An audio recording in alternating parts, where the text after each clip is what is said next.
Yeah, very warm welcome to all of you here.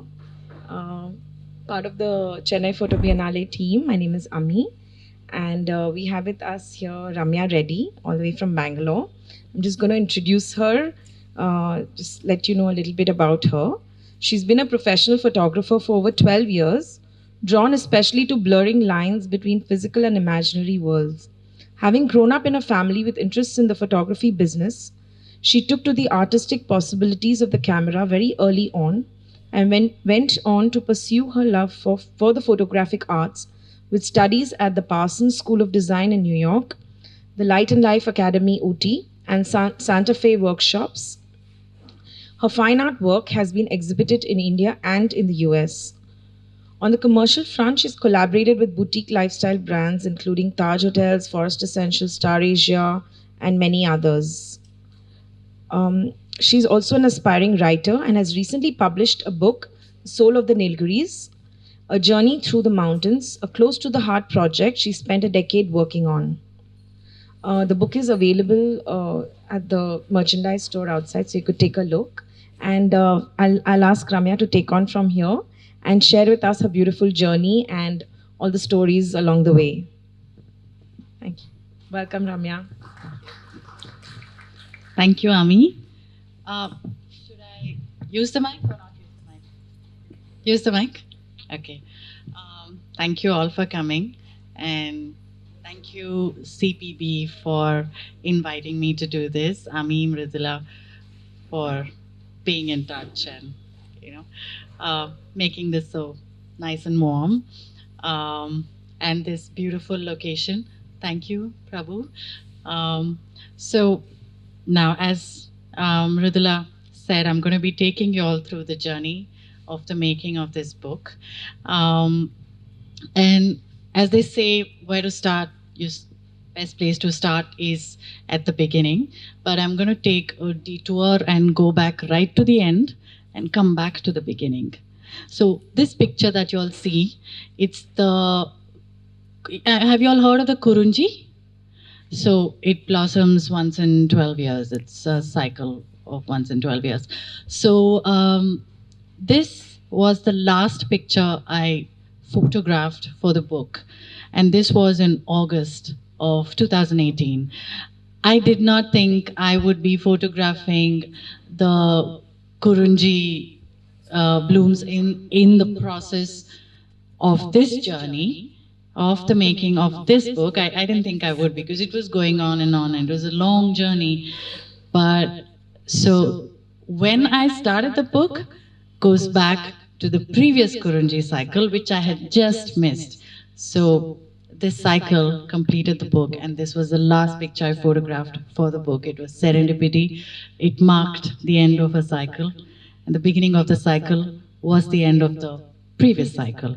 So that's how long the journey has been. So let's begin. How many of you, just a quick question, how many of you are here for the love of the mountains, conservation, Nilgiris, and how many of you are also wanting to get a few thoughts on publishing, self-publishing, and so on? Nilgiris or photography? And any of you here who are trying to, just trying to get any insights on publishing and so on? Okay. Both. Okay. Okay. So I'll, this is I'm going to make a blend of both. I'll take you all through the journey, photography, writing, and how it all came together to make this happen. So my ties with the Nilgiris, so it always starts with a purpose. Oh, okay, personal connection, and which leads to a purpose. So it started, the genesis of this project was the love of mountains, and we grew up, we grew up loving the mountains. Sharanya. So we grew up going to the mountains, and my parents would go up to Ooty every so often, and that's how it all started. Childhood, I remember the brushes with the mist, and somehow the mountains kept calling me back. I kept coming back, and I went to school there. I met my husband there, and we began exploring. Both of us were mountain lovers, and we began exploring the place, scaling the ranges, hiking on moonlit nights. And through this process, I knew, through these visits and time spent and this, the connections we were making, I knew this would become a photo series, but I didn't know where it would go. I mean, I was being a photographer who wanted to create a photo series, but at that point, I was not going to extract myself from making beautiful photographs and think about making a story instead. So, while I was at this, the theme, I didn't quite have the theme in place. What changed the course of this project was meeting the indigenous people themselves. This you see is a Toda elder. For me, this is a very symbolic image of this process. A Toda elder overlooking the mountains and the valleys and the ranges, the rivers. So I was very interested. I had the good fortune of meeting several elders of the various communities. I was very, very lucky in this sense. Somehow or the other, serendipity connected me to so many elders of each community, the bastions of, the wisdom that is, in these communities, and I'm not quite sure where this will go from here. So I felt so lucky. And I became very interested in how the elders still lived in synchronicity with seasons and ways of the mountains. And I wanted to learn a little more about how they lived, and despite how the climate change affected them, how everything had changed around them and changed indelibly. So this is when the project took a turn, and I found that I wanted to write about it. I wanted to tell the stories. So I discovered a passion for writing, and that's where another craft came in along with photography. But what I could also see that through the microcosm of Nilgiris, when I met all these people, that we were losing sight of nuances of a culture in its connection to an entire ecosystem, of vital ways, subtle but vital ways of connecting with nature and through her ourselves. So with the hope of telling these stories and hoping that these may have a more universal resonance, I went on with it, and I wanted to use both photography and writing. So, and in the process, relationships were key, which I would discover as I went on. It was not about just photographing or writing or, so on and so forth. It was the relationships that were the very heart of this process. See, as I began to explore the mountains with my Adivasi friends, they would, invariably launch into a folk tale and point me to a cloud or a tree or this or that and tell me a story around it. And in the beginning, I would think that, okay, some fairy tale or whatever. But eventually I learned that these were stories of genesis, of sanctity and preservation, passive preservation encoded into them. Their gods resided in these. So as I said, this is how the relationships became key. And I knew this, at that point, I knew this was going to be, it was not going to be my project. It is going to be a community project. So this was, by this time it had become photography, writing, and community. So it had come to that point, though the direction was still, a little hazy. So, just gonna.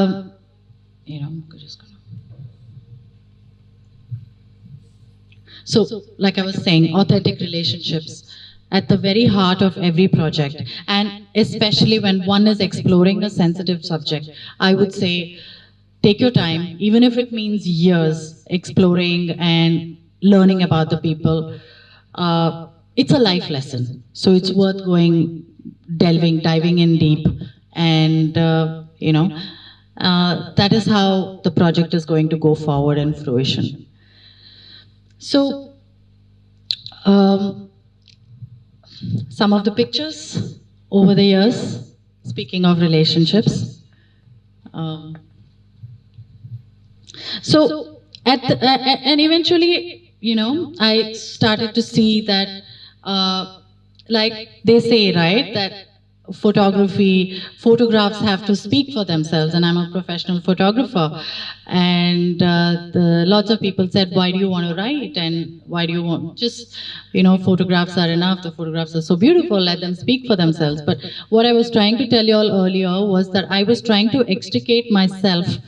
As I started to write, I was trying to extricate myself from the process of creating beautiful photographs and start telling stories instead. That meant a series of photographs that were not pretty. They had, they started to flow with the writing. I started to discover that as I started to write long form, that writing helped me, I mean, it opened up new avenues into inquiry, and I found that it enriched my seeing process, how I saw as an artist, as a photographer. So if there's anybody here who's considering writing with photography, I would encourage you to do so, because one feeds into the other and it's an incredible process. So I started, and I found that images and words had such a powerful synergy, and so, and at this point, you start to streamline the process. So as you see, photography, words, research, field work. So it's one big cloud for whoever is looking at self-publishing. This is the first, once you start working on it, it's like hazy, and you're building relationships and everything, and then it comes to a point where it is, there's research, field work, photo writing, and then you start to streamline it and move forward from there. Technique and tools, I believe, just fall into place. You don't stress on it so much. I don't, focus so much on what camera I'm using, or what it kind of just falls into place. So moving forward. Anyway, before I go ahead with some more thoughts on the process of self-publishing, I'll take you all through some anecdotes that define my journey. Not all of them, maybe just a couple. I don't know how much time I've got, and I don't want to also bore you all. If you want to listen to more, I can always keep talking. So this is Mutsin. Mutsin has been, what do you say, kind of, wind beneath my wings as I explored the Nilgiris, not just the Toda community, but the Nilgiris. So she's 80 years old. I met her about 4 years back. And, the day I met her, she just told me, we were talking, and she said, I knew you would come, my hand in hers. So that is Mutsin. So that's how our everything opened up for me at that time. So Todas are the pastoral community of the Nilgiris, as many of you would know. They dairy is their mainstay, and buffalo being their, epitomizing their divinity. So with her, she took me under her wing, and there was one thing that was a poignant, defining moment for me in this, as I got to know the Todas, was there was once she took me to this very sacred migratory hamlet that belonged to her clan, so thousands of years old. And this is something that nobody has access to. So I was even scared to ask her if she would take me, but she offered, and it's located in the far-flung Korakunda ranges, far removed from, any mainstream towns and cities. So this visit, I'm sorry I cannot play the videos because there was a technical glitch. Yeah? Okay, it's a whole process. Do you want to do that? Okay, why don't you all fix that? I'll just keep talking. Yeah. So this is the migratory hamlet. It's called Newell. I'm trying to get my Toda words. They have this beautiful language, beautiful Proto-Dravidian language that sounds almost like Russian, and the roll of the tongue and all that. So it's called Newell. So this is the hamlet. It looks straight out of the Lord of the Rings. So when she took me there, for me this was poignant because this was an affirmation of the presence of divine in the land as the Todas saw it. So this was one of those. And it was Mutsen who also inspired I don't know how many of y'all saw the book, but it has a Toda embroidered spine. So it was she who inspired the spine for the book. Often when I would go to visit her, she would be sitting under a tree or outside her house in the courtyard, sewing these beautiful black and white patterns onto onto the cloth. The ubiquitous Toda embroidery, as many of you, have you all seen the Toda embroidery? Okay. So these are also videos, but we'll just, so this is, she brought her nieces in. Yes. Shall we come back to that once and for all in the end? Yeah. Yeah, I'd love to answer that. So this is the process. It's really painstaking work because they have to count the number of thread on a particular type of cloth to weave in their designs, their motifs, which are largely inspired from nature, their landscape, which is the Shola forest, the fauna, flora, mountains, so on and so forth. So once she brought her nieces in, this is the little process of us, doing trial and error. So I'll come back to this process, but let me tell you, it took 2 years for us to get to the final product. So there was actually a joke going around the Nilgiris, Ooty and Kotagiri, where most of the ladies were based out of, that nobody, they were unable to take on any more work because at one point for some 3-4 months, because they were busy finishing strips for a book. So about 40 ladies were employed in this process.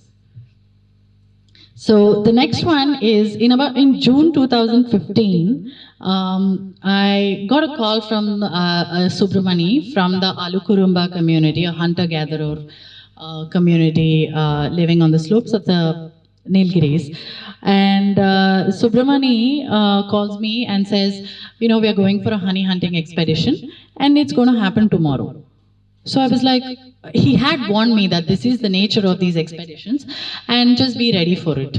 But I didn't think it would be the very next day. I mean, as photographers here would know there's some preparation and, so on and so forth. And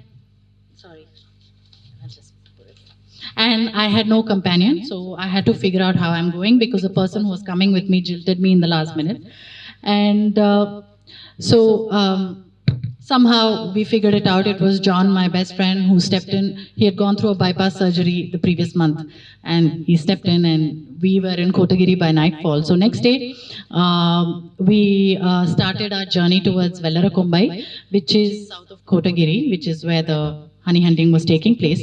And long story short, I wanted to bring you all to this moment, another defining moment. It was a tough hike. It was about 7 hours. And we get to the base camp.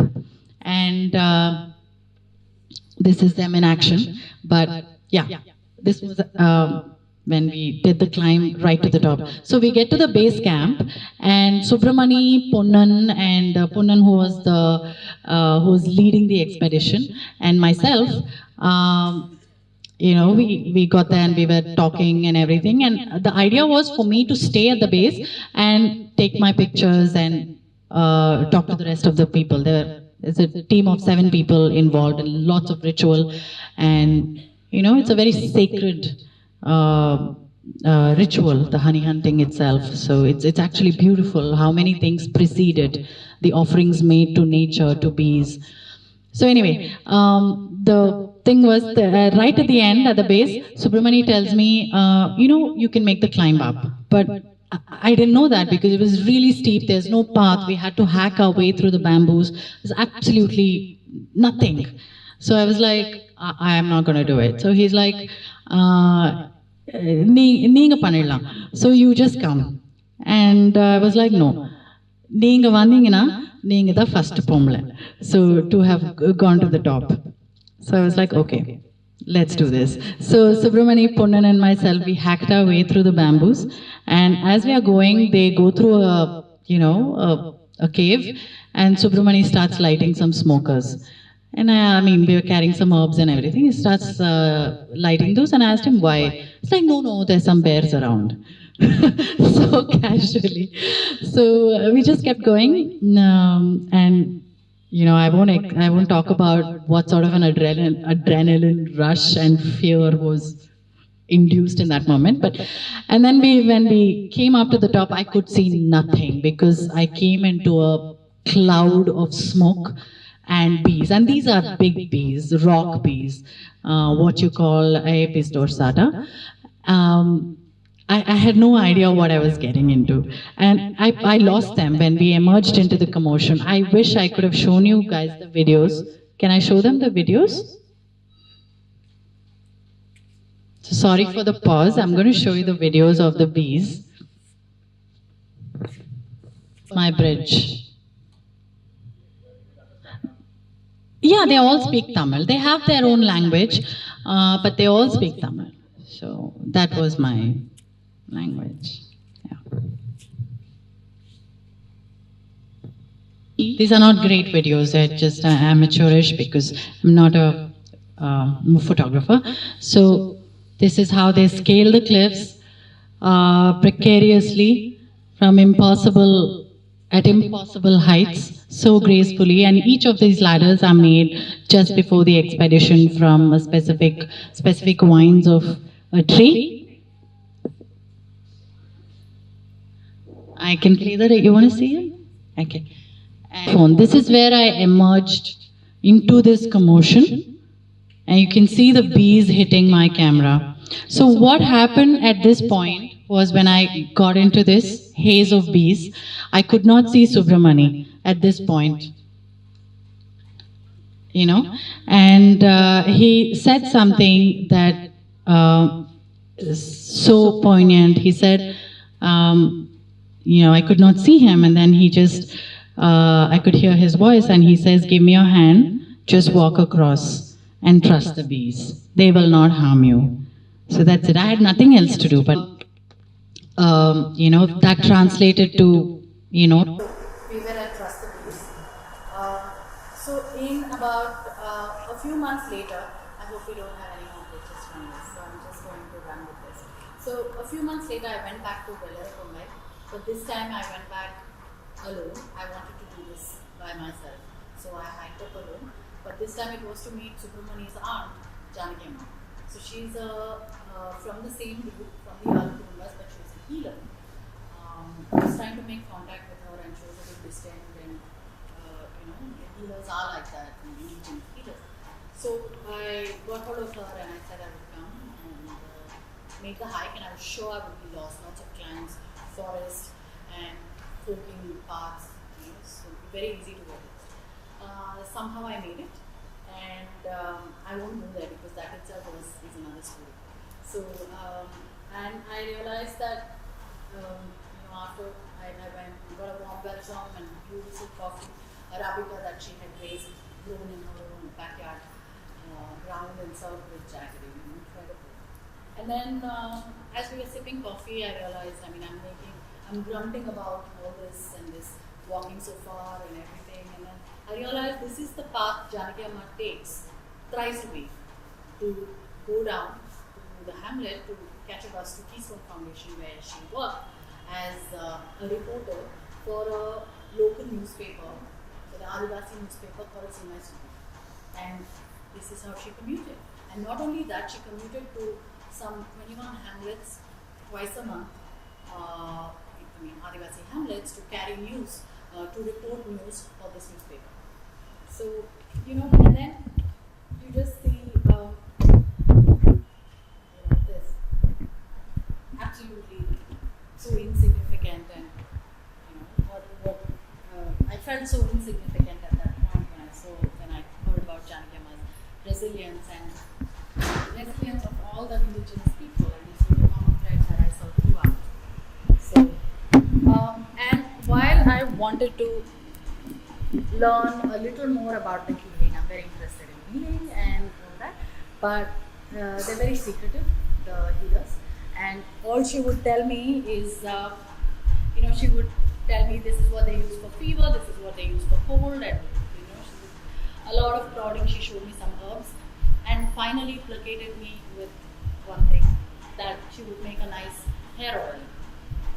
So, but this is something that stayed with me. This is what she would say, that only those who seek are bestowed with knowledge, because healing works only if one is connected to it deeply. The medicines must be activated with intent. They will not work on their own. This requires the healer to work with intuition and perseverance. I hope I've translated it in the best way possible.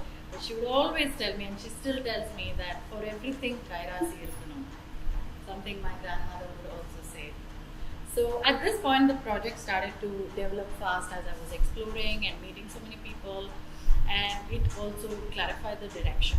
And what happened at this point was that I started to pick one or two. This is the direction of the project, how I extracted what I wanted to do with it. Because if you start being generic about the theme and say, I'm going to talk about everything about the Todas, everything about the Kurumbas, everything about the Ulas, it can go on and on and on.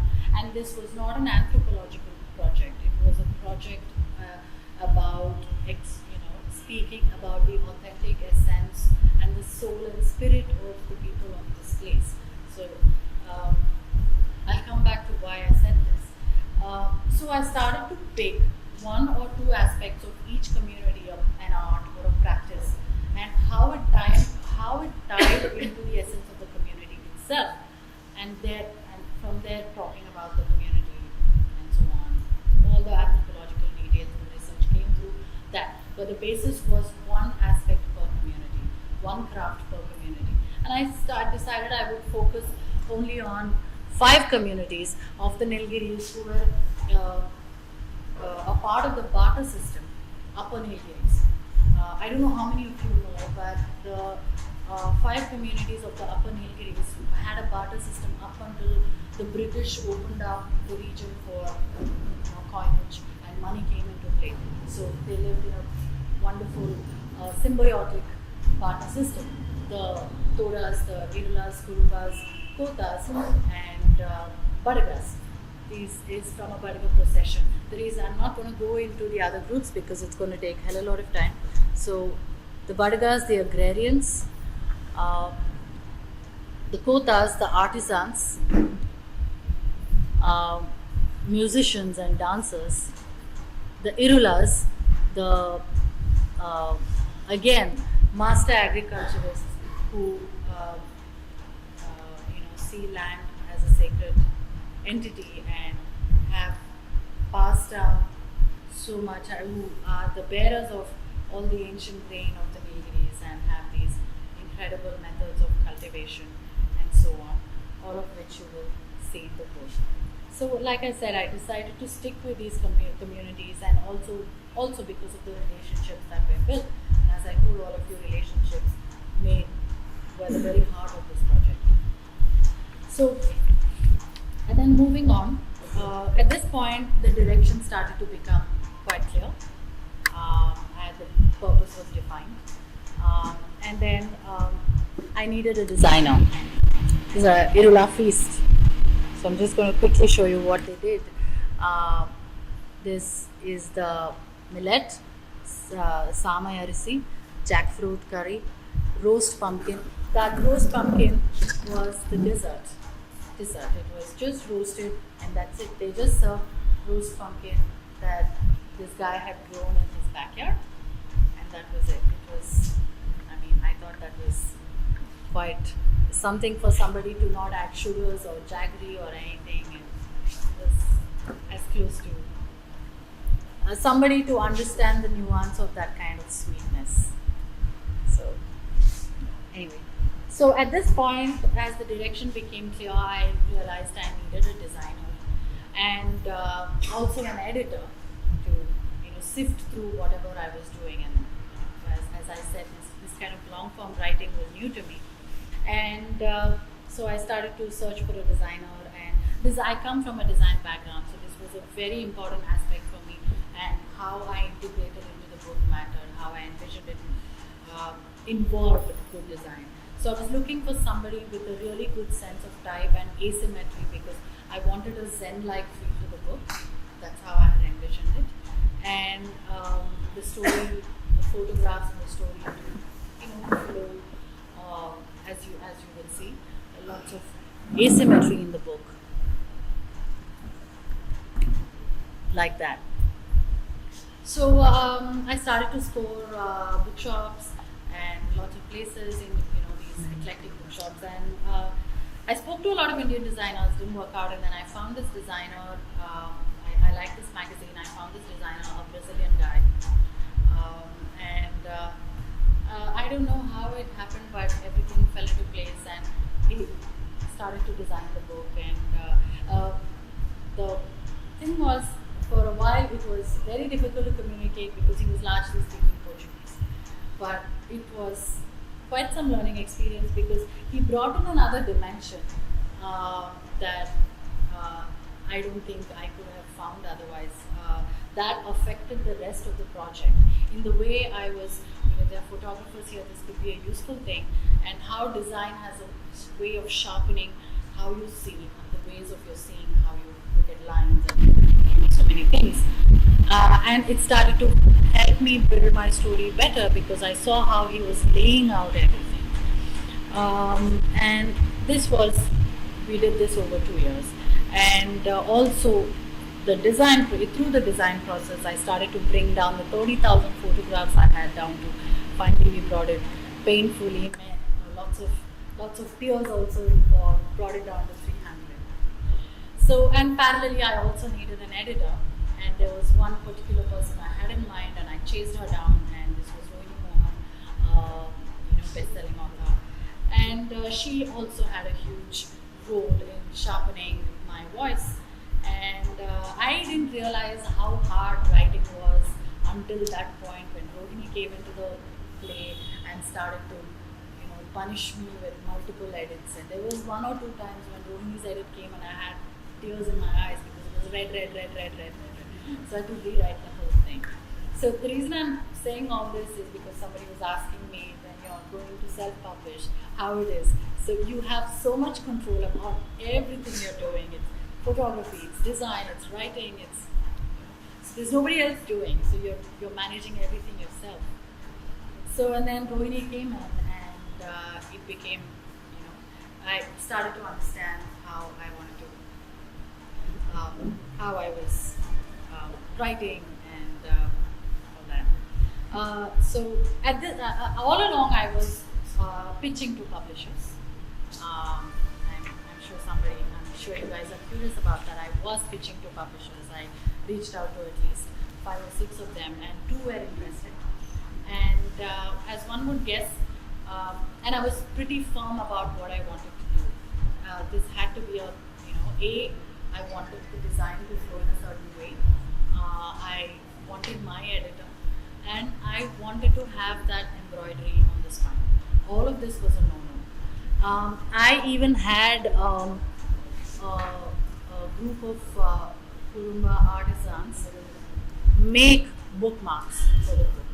So I have one set of bookmarks that I will. They could not finish it because it was really cumbersome, but they managed to do 500. So I had all these conditions and worked with a couple of publishers, and nobody was okay with it. So at this point, sometime in I think 3 years back, then Rajesh, my husband, who has been my pillar of strength through this process, both of us decided that we would, whatever it takes, we would make it happen as So this was very tricky because it gave me too much autonomy.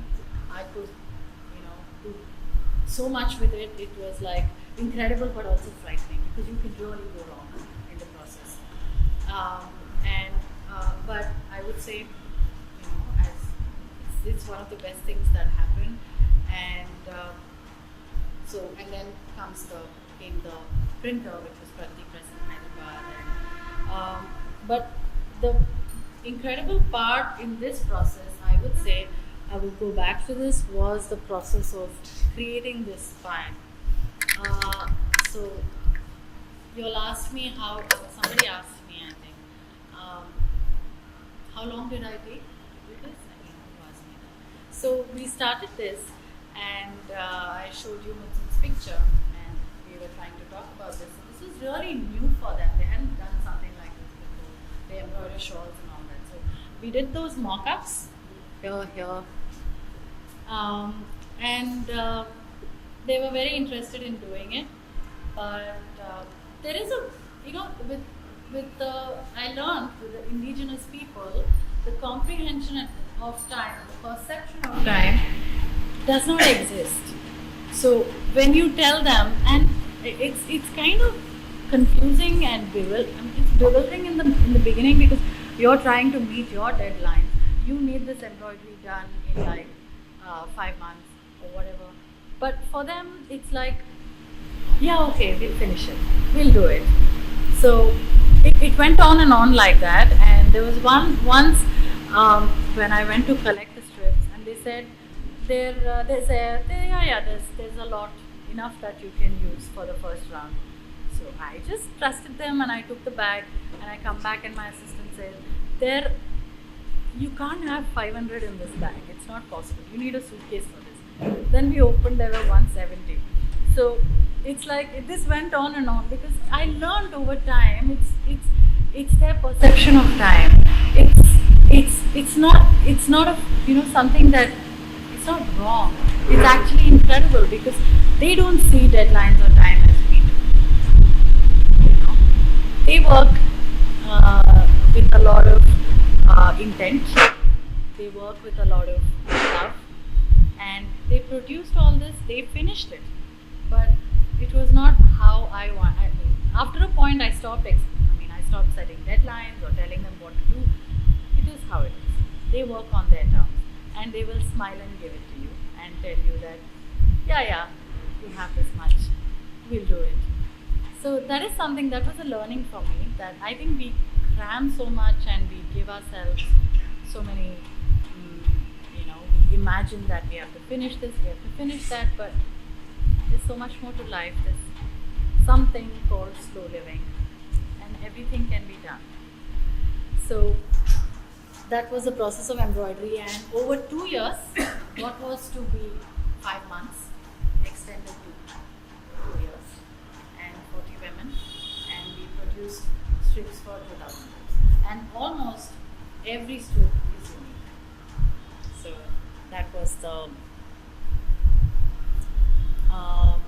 So again, coming to the crafting of the book, just taking you through different. As I was telling you all, there is as you discover and go forward, you just in the process of self-publishing, you see.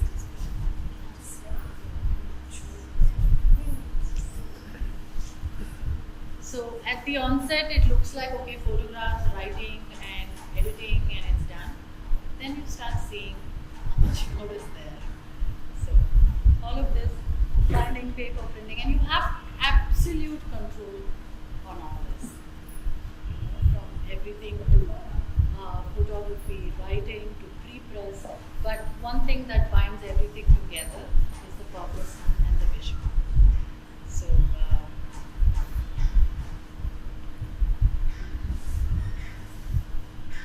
So that is the book, from the strips to what it became.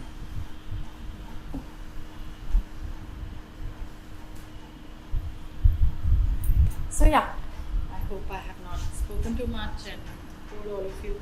So if anybody had, was wondering how you take self-published books to the market, it is something that I'm discovering. But from from what I can see, online presence, first impressions matter a lot, and the purpose of the book, how you define it, and how you speak about the purpose of the book, that has been very, very important. Readings, blogs, online presence, journals, writing about it. So I'm figuring it out as we go. And as you see, all profits go to the Eastwood Foundation, because this was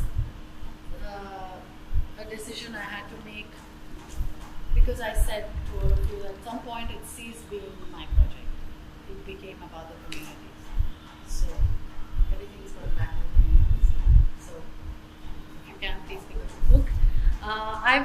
I would like to read a paragraph, end this session with a paragraph from the last chapter of the book, which is called Call to Connect. And it's one of my favorite paragraphs. Are you all still up to listening? So, in all my conversations with the elders from the different Nilgiri indigenous communities, there was a recurrent theme: the importance of adhering to the seasonal cycles because sustenance depended on it. The stories, knowledge, and worldviews of indigenous peoples answer urgent questions about long-term sustenance. Sadly, Aboriginal societies with subsistence levels of production are seldom a part of the mainstream culture of their country. Although they contribute to its cultural wealth, they are invariably pushed aside to make way for a version of progress we've all unimaginatively given into. The rich diversity of humanity, our worldviews, and unique perspectives contribute to our collective human experience.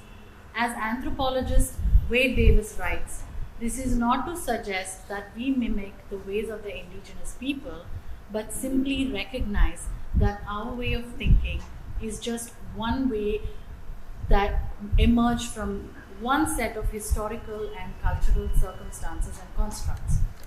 Going beyond patronizing and exoticizing, as is often how tribal communities are treated, those from other communities have the power to preserve indigenous culture and ancient wisdom. This would be a gift to ourselves and our children. Perhaps we can all begin by opening ourselves to other ways of living and alternative ways of seeing the world. We can learn from indigenous people and include some of their cultures and symbiotic practices in our mainstream education. Why should city children not learn names of local trees along with names of local heroes? Must they not learn when fish breed, what herbs to use to take for a cold? Instead of grappling with Western education formats, schools in tribal areas could explore ways in which to include local themes in their syllabus, teach in the native tongue, at least at primary school level, and not alienate Adivasi children from their heritage. So yeah, that is what I'm going to end with.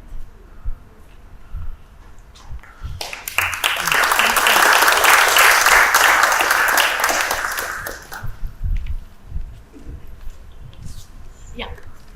Open your questions. Yeah, anyone has questions? Yeah. You'll have to stand up and speak. I love it. I would want to this. Thank you. Is that, I think there's a price to pay. We talked about that in the old time doing it. It's kind of beautiful when your selection with the passage that it's just one way of looking at it. But in the post-industry as well, having efficient real time, and that's the price we pay for, how do you see that? Because in a sense, I see it as a contradiction. Whether you have this or you have this, you can't have both.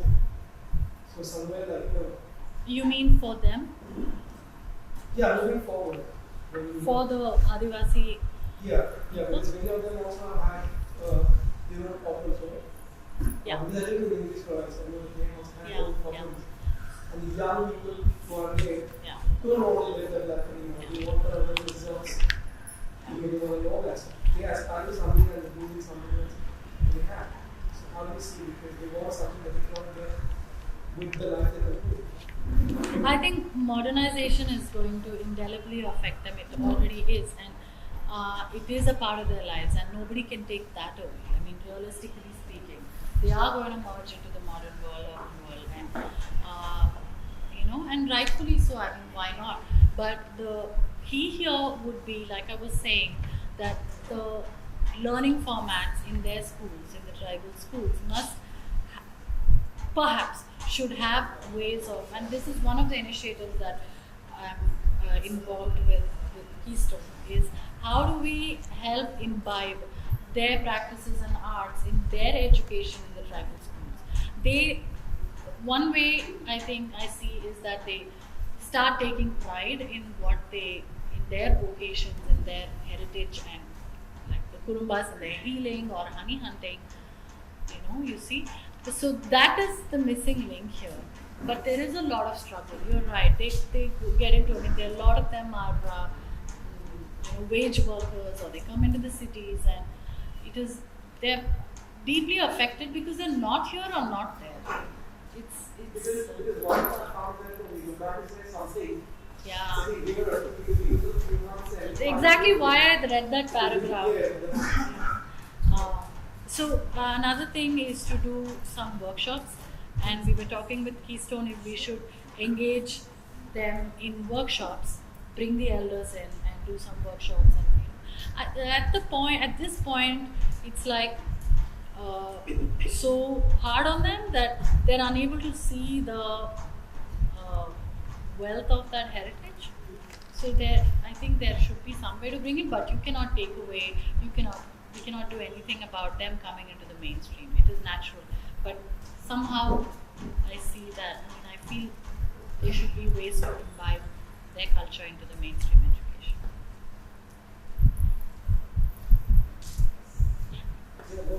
How do they pass on this knowledge or these learnings to the generations? Yes, How do they pass on this very important? she training is the healer training, something like that.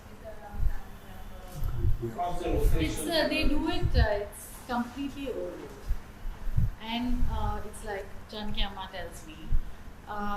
It is not. I mean, at least for them in their community, it doesn't necessarily pass down through. I mean, it doesn't have to go down the family, but it could be a cousin or anybody who has that feeling and the interest for it, and like she says, Kairasi, you should have the intent.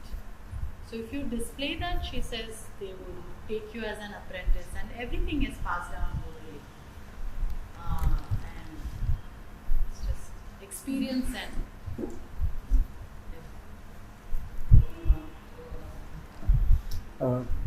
actually, recently I've seen some documentaries, and this Ooty tribe, right? So they are very much civilized, very civilized. I mean, they dress very well, who, I mean, who in Ooty, Badagas or whatever, when you went and when you did the methods or the cooking methods, or there is a birth in a family, how they celebrate birthday, whether they do it, and the death ritual, whether they do it, how they do it, and what is the difference? Is there something we from the city can learn something from them?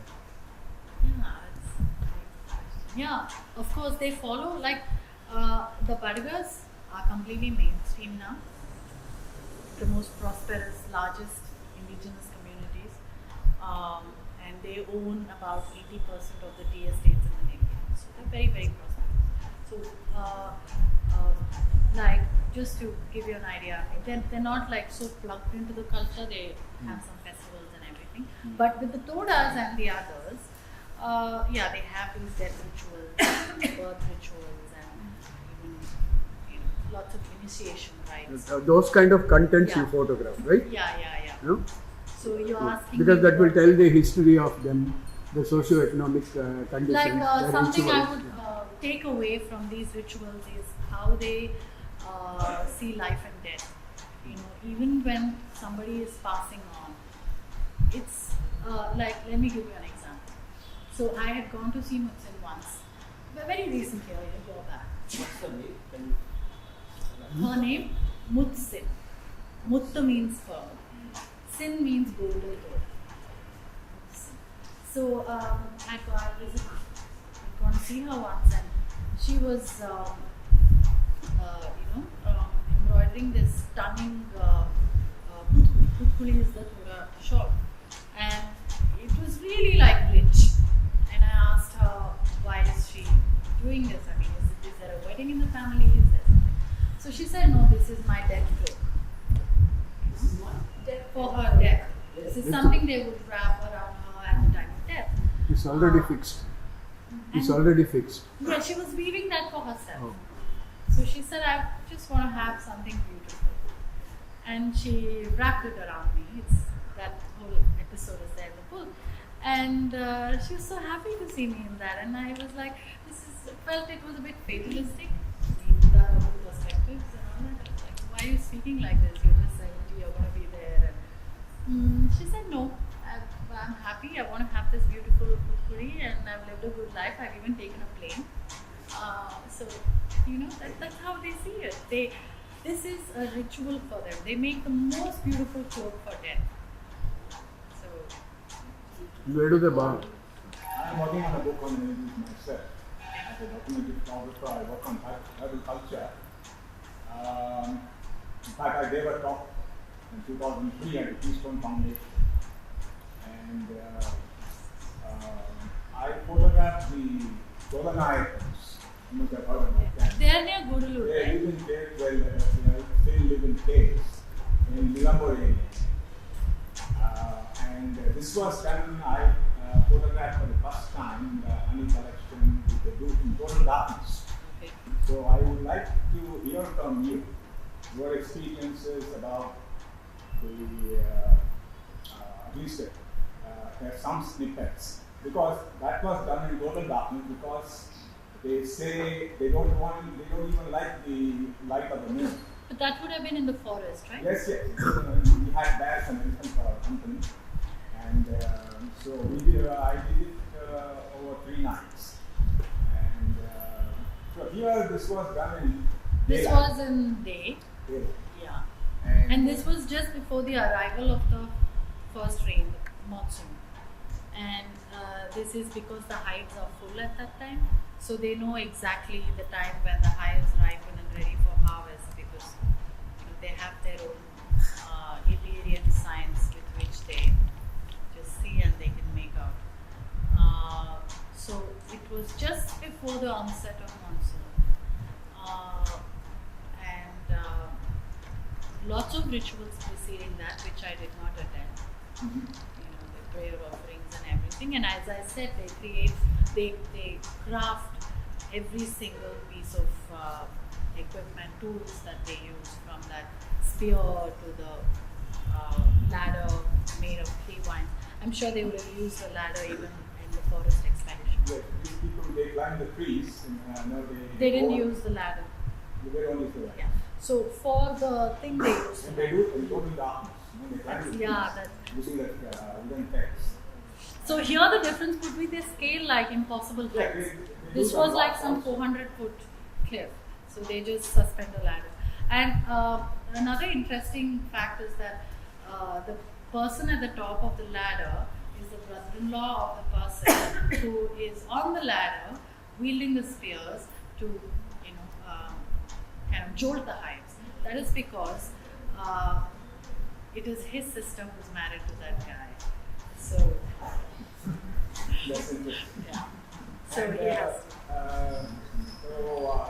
They just smoke away the bees. They don't kill the bees. No, they just smoke them away. And they harvest specific hives. And in their prayers, they're saying that, forgive us for taking what is yours and we're taking what is needed. Any idea about the size of the hives which you saw? I believe there were, I don't know, I can't give you this, I don't know the size, but I believe they go up to, even the smallest one goes up to And how do they bring 20, down? 30 kgs. How do they bring down the beehive? They just smoke it and they spear it and cajole it a bit and they start falling apart. So you don't collect it in a basket. They do collect it in a basket. Yeah, they have a basket. You basically Of course. get the best. And they gave me a comb that In is. fact, this series was actually recommended for National Geographic by Paul Hawkins. You must have heard of it. Yeah, Anthropologist. he was one of the mentors. But due to some technical glitches, it didn't come through. ஒரு 4 இயர்ஸ்க்கு முன்னால கோயம்புத்தூர் பக்கத்தில் வட்டப்பாறை வால்பாறை அதுக்கு மேலே வந்து caudal கம்யூனிட்டின்னு ஒரு community they are the best storytellers. Yeah. Caudal community ஓகேங்களா Kartanayakan. Caudal அந்த ட்ரைப்ஸோட பேர் காடல். அவங்க வந்து எப்படி கேட்டீங்கன்னா ஒரு செட்டில்மெண்ட்லேருந்து இன்னொரு செட்டில்மெண்ட்டுக்கு கல்ச்சர் டிஃப்ரெண்ட். Okay. ஒரு செட்டில்மெண்ட்டுக்கு இன்னொரு செட்டில்மெண்ட்டுக்கு கல்ச்சர். அங்கே நான் போய் ஒரு 3 days நான் மாட்டிக்கிட்டு சாப்பிட முடியல. So they took me at the highest level of the hill அந்த மவுண்டன். பெங்களூர் இல்லையா இந்த பழுத்த மூங்கில்ல உள்ள நீங்கள் குத்துனீங்கன்னா குத்து மாதிரி மாவு. அதில் வந்து காட்டுத்தேன், சிங்கோனா, சப்பரங்கி, கீழாங்கல்லி, துளசி, அதிமதுரம், ஆடுகோடா, வில்வம், ஊமத்தை, நன்னாரி, இஞ்சி, மலர் தக்காளி, கருடப்பருப்பு இவ்வளோ போட்டு ஒரு சாப்பாடு நான் வந்து குழுக்கடை மாதிரி சாப்பிட்டேன். நான் வந்து 2 நாளாக சாப்பிடாத பசி இல்லை. அந்த மாதிரி உங்களுக்கு ஒரு டிஃப்ரெண்ட் எக்ஸ்பீரியன்ஸ் ஏதாவது இருக்குதா? ஒன். செகண்ட் கொஸ்டின் வந்து செட்டில்மெண்ட் டு செட்டில்மெண்ட் வந்து வேறு கல்ச்சரல் டிஃப்ரென்சஸ் அந்த மாதிரி ரெஃபரன்ஸஸ். ஏன்னா ஸ்டோரி டெல்லிங் வந்து அவங்க அந்த கதை சொல்லும்போது அவங்களுடைய முன்னோர்கள் எது சொன்னாலும் அதை நம்பிக்குவாங்க. There is no question. அதை எதிர்த்து கவுண்டர் பண்ண மாட்டாங்க. அப்படி ஒரு ஃபெய்த் இருக்குது அவங்களுக்கு. அந்த மாதிரி நீங்கள் ஏதாவது ஸ்டோரி டெல்லிங் நீங்கள் செகண்ட் கொஸ்டின் கேட்குறீங்க. இல்லை அந்த அவங்க கதை சொல்லும்போது நீங்கள் போய் அவங்களுடைய பாரம்பரியம் அவங்களுடைய அவங்களுடைய அந்த ஃபோக் பற்றி நீங்கள் ஏதாவது கதை கேட்டீங்கனாலோ அவங்களுடைய ஃபெய்த் பிலீஃப்ஸ் பற்றி எதுவும் கதை கேட்டீங்கனாலோ அவங்க ஒரு கதை சொல்லுவாங்க. கதை சொல்லிட்டு இருக்கும்போது ஏதாவது பிரேக் ஆகிடுச்சு, நான் மறந்துடுச்சு, நான் ஞாபகம் வந்தாலும் சொல்லி அப்படி சொல்லுவாங்க. தவிர பொய் சொல்ல மாட்டாங்க. அந்த கதை சொல்லும்போது அவங்க முன்னோர்கள் அவங்க ஃபோர் ஃபாதர்ஸ் என்ன சொன்னாங்களோ அதை தான் அப்படி ட்ரான்ஸ்ஃபர் பண்ணுவாங்க. அதில் நீங்கள் கொஸ்டின் பண்ண மாட்டீங்க. யார் கேட்டாலும், சின்ன குழந்தை கேட்டாலும், பெரிய ஆள் கேட்டாலும் கொஸ்டின் கேட்டாங்கன்னா அவங்க அப்படி தான் சொன்னாங்க, அதான் நாங்கள் நம்புகிறோம் அப்படிங்கிற ஒரு ஃபீல். ரெண்டாவது அவங்க சின்ன குழந்தைங்களுக்கு வந்து கதை சொல்லி கொடுக்குறது வந்து ரொம்ப கடினமான விஷயங்களே ரொம்ப ஈஸியாக சொல்லி கொடுப்பாங்க. They always very care about this. ஒரு சின்ன விஷயத்துலையும் அவங்கள்ட்ட அந்த அட்டென்ஷன் இருக்குது. அந்த அட்டென்ஷன் வந்து நான் டவுன்லேயோ மெட்ரோலேயோ கூட பார்க்கலாம். இந்த மாதிரி different experience. What language they speak? What I ate. அவங்களுக்கு special language. And the distance between two settlements. Something about eating you asked, no? Saap. Yes. So that was the larvae of the bees. Okay. Bee larvae. Okay, other chinna pasangalukku, they give it when the children are born. It's full of protein. The larvae of the bees. So that was something I tasted. So the chinna pasangalukku. Anybody has tasted it? And the other thing is the Toda buffalo milk. So that takes some getting used to. They always give you a bottle of the buffalo milk. It's really rich. It's very gamey. But yeah, it takes some getting used to.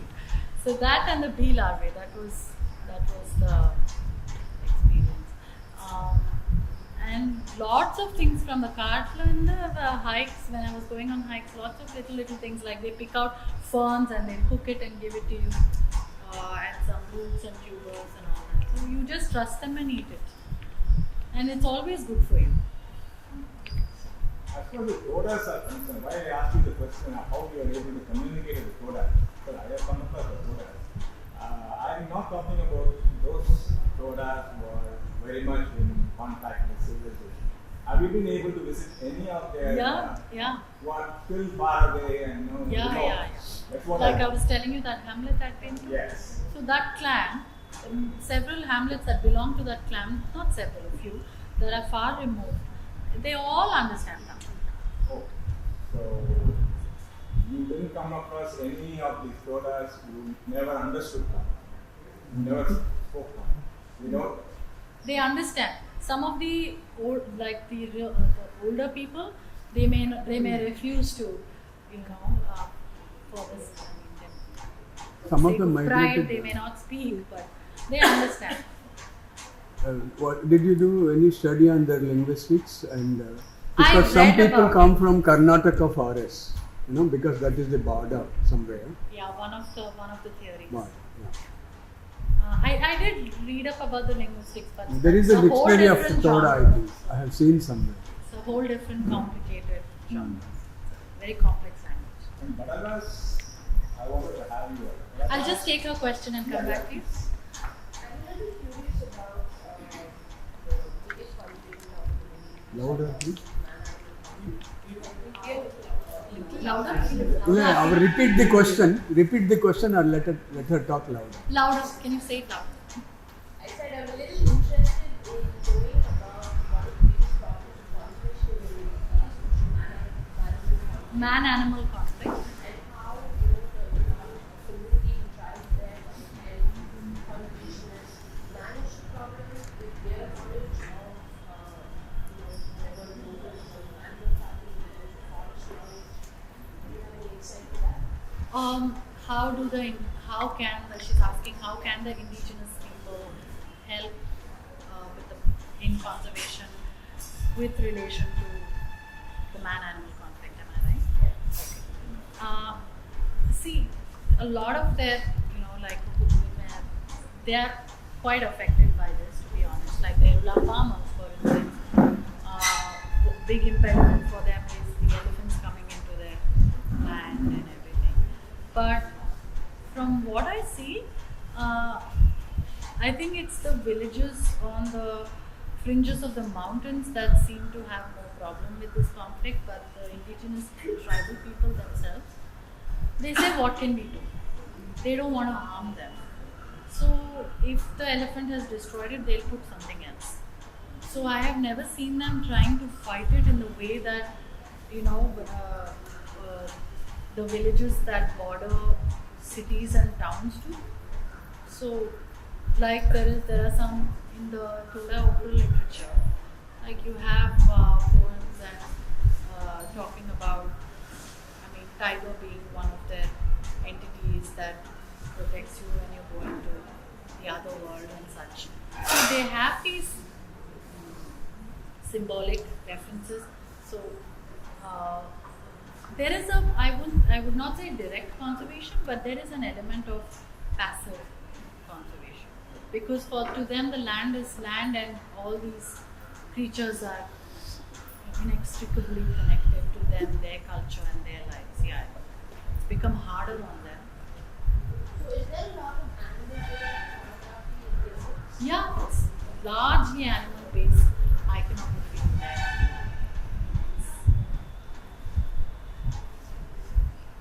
You are a professional photographer, and then you have done works other than conservation or the way these are restored.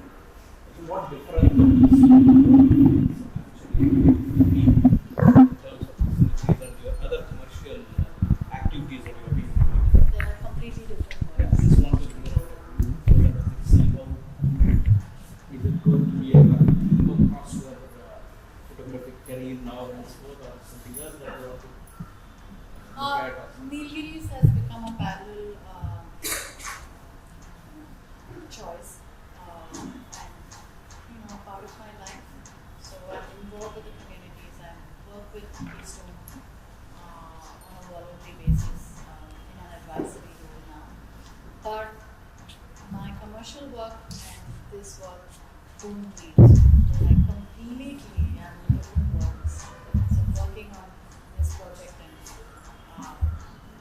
working with like boutique brand that sells cosmetics and everything. So it's like you're straddling really different worlds. And so coming from here to going to there, you just feel like you're dealing with something so inconsequential, but you have to do it. But one thing is, there is the common thread you asked about. There's the craft. There's certain signature, if you like, no more commonalities other than photography. What is the time frame you have taken to do this project? A decade. Like when I started, I told you the first picture, the last picture I did was the recent Fuji cycle. I started at the previous one. That's how. Anybody else? Can we get the idea? What is the role of the got the idea from the next time? It is very unusual. We saw somewhere, you wanted to create a book and this came up. How did it happen? It just happened organically. It was like interacting with so many Toda women, and so much so that I had become a part of that community. And like I told you, I wanted this to be a community project because it took me about 2 years to really gain their trust and get into the system and all that. So at that point, I knew it would be a community project. I wanted them to be involved. So I was trying to figure out how can I make them more involved in this. And so my designer thought of this. We were thinking, how can we use it? So then we decided the only place to have it would be the spine. We can't splash it on the whole thing. That would work. And this was a difficult choice for me because as a photographer, I had to choose to elevate the picture on the cover and just have the spine and let the design speak for itself.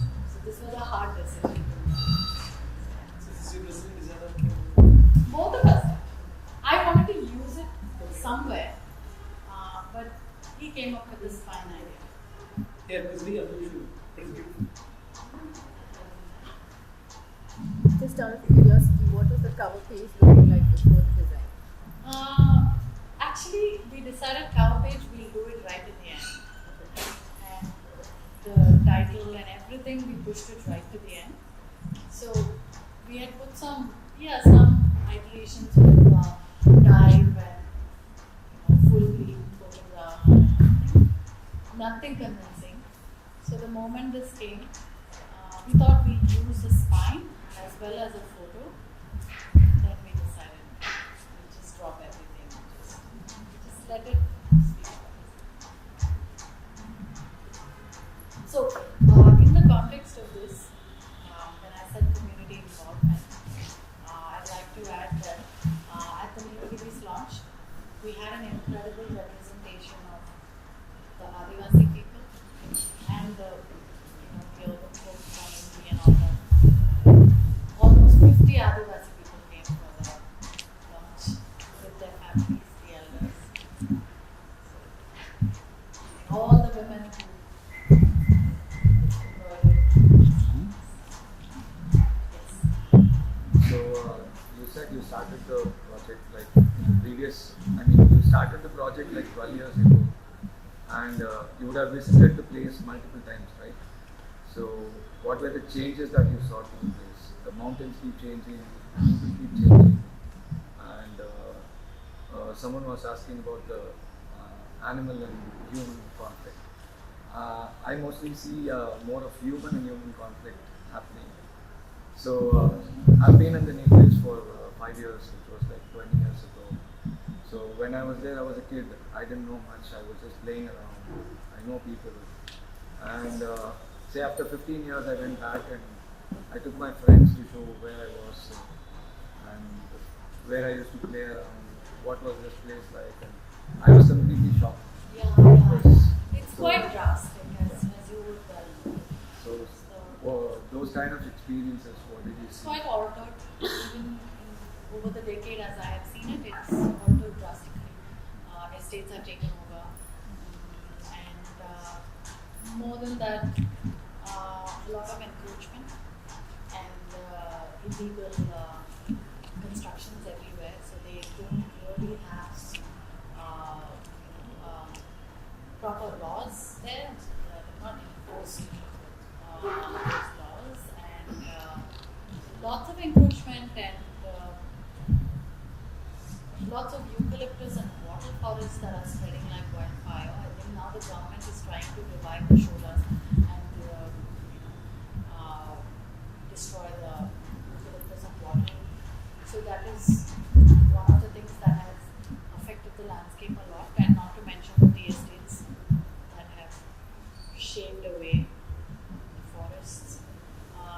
India's human-human conflict, the indigenous people of the land being treated like, they're exotic when it is all their place, and when actually the settlers could have done something to engage them a little more in the community.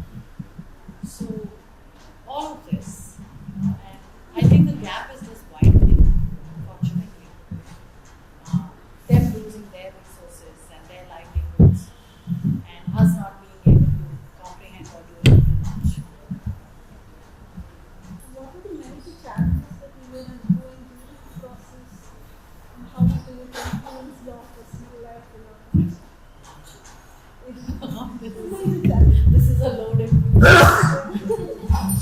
challenges and how it affected how experience. I also needed proper solid, had to be based on it.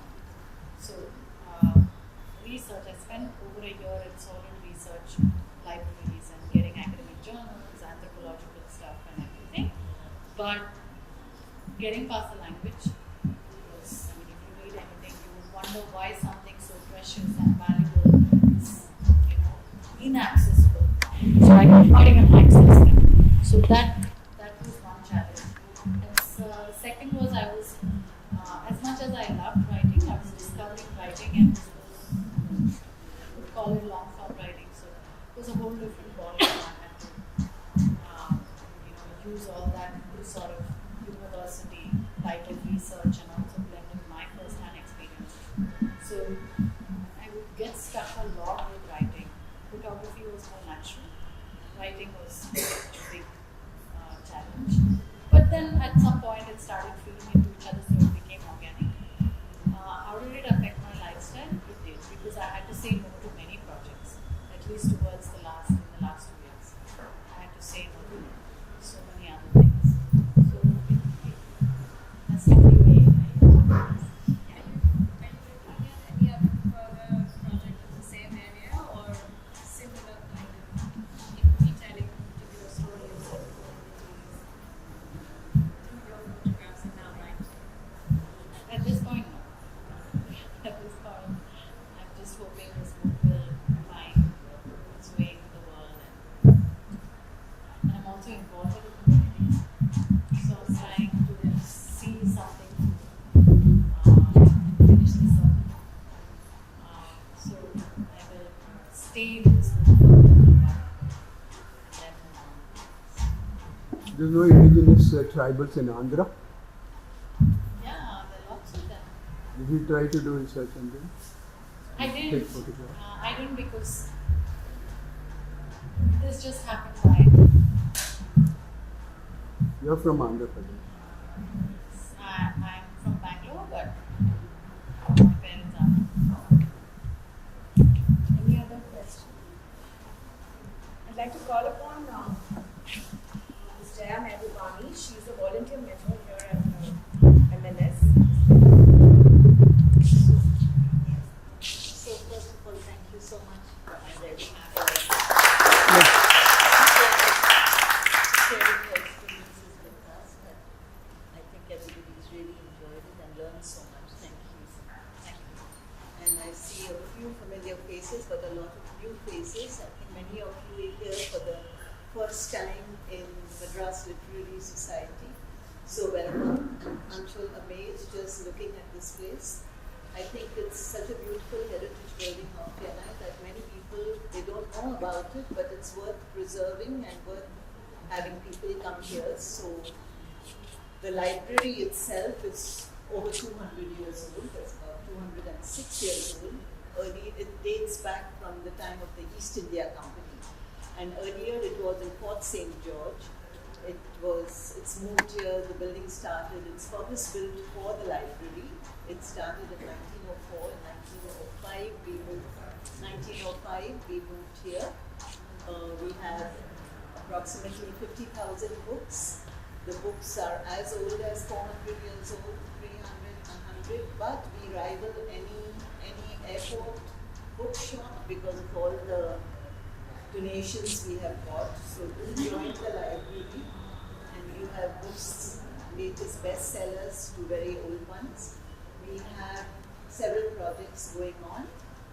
One of them is Adopt a Book scheme. So as you can see, the books are falling apart on a daily basis. Some of them are worth preserving and we give them for restoration. We need a lot of help for that. So you can adopt a book and you will be acknowledged in the book.